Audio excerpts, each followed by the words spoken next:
Alright, so as we're working with our similar figures, we're going to see two types of things that really happen, and that's an enlargement and a reduction.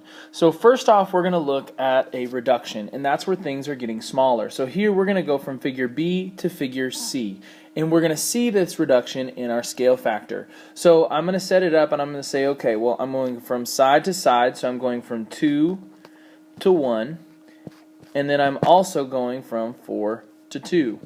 So I want to say, okay, well, what happened? Well, with our scale factor, we never want to divide with scale factor. We always want to be multiplying. So some of you may be saying, well, you divided by 2. Well, that's great, that's true, but that's not my scale factor. For my scale factor, I actually multiplied by 1/2, because when I take half of 2, I get 1. And I did the same thing to 4. 4 times 1/2 is 2. So notice that when we got smaller, when we had a reduction, our scale factor was less than 1, and that is always going to be true. So a reduction, your scale factor is less than 1. It's less than 1. So it's going to be a fraction. Now that doesn't mean it's negative or 0. So it's less than 1 in the sense that it is a fraction. Okay, so that's going to be when we see our reductions, when something is getting smaller in size. Okay. On the flip side of a reduction, we're also going to see an enlargement.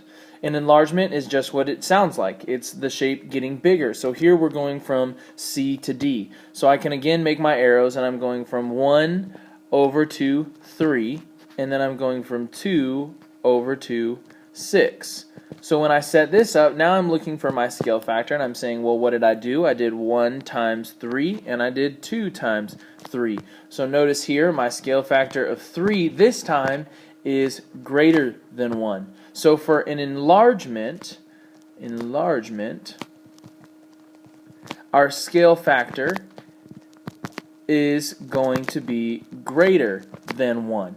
Because that's going to make our shape get bigger. So something to notice, it's going to help you as far as picking answer choices, eliminating answer choices, and kind of seeing, well, it gives you that heads up so I know where my shape should be going and what my scale factor should look like. If it gets bigger, your scale factor is greater than 1. If it's getting smaller, your scale factor is going to be less than 1. So it's a good way to kind of self-check yourself.